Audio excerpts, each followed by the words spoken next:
The similar way, you have to draw the tangent on this side also.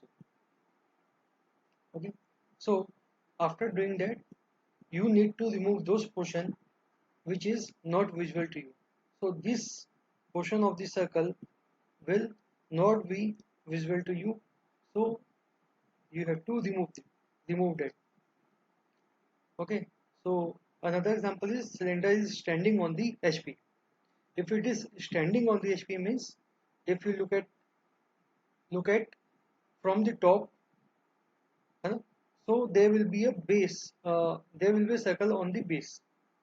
So first you need to draw the circle on the base, also on the top. Okay, after doing that, you need to join these two circles. So how you can do it? You can draw the tangent on this side and this side from the extreme most points of the circle.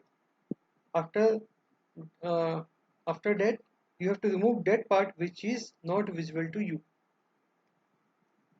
Okay, the another example is half cylinder standing on the HP and half cylinder lying on the HP. Okay, so first we will see the half cylinder lying on the HP with the flat surface is parallel to the HP. Okay, if it is lying on the HP means first the semicircle will look on the front side. Okay, in the front view you can see the semicircle part. So first you need to draw the semicircle on the front side and on the back side like this, and after that you need to join these two semicircles. How you can join this? After drawing the tangent, okay, from the extreme most point of the semicircle and these two corner points and these two corner points.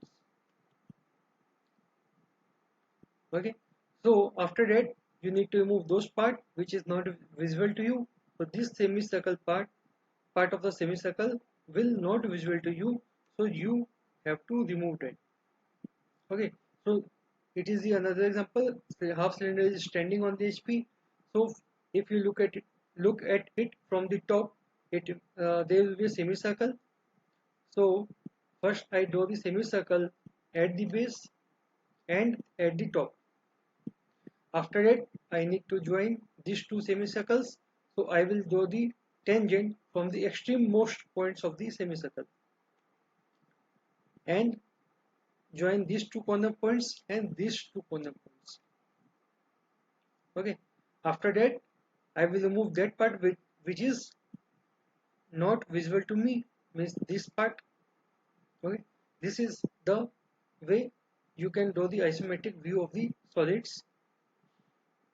The another example is isometric view of a frustum of a square pyramid. So here front view and top view of a frustum of a square pyramid is given. Okay, so this is a top view. So from the top it is a square, you can see, of a 40 mm side, and at the top it is 20 mm side. So first you need to draw is what? Square of a 40 mm side. This length will be 40 mm. Okay, after that axis height is given to you 60 mm, so this height will be 60 mm, and I know this side of a top is 20 mm, so I can draw the top of the frustum. So how can you draw it?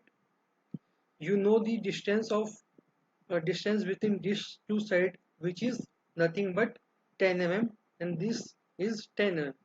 So you can draw a line on all the sides which is away from these sides, uh, with with a distance of 10 mm.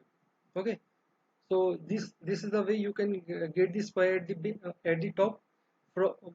After that, what you have to do,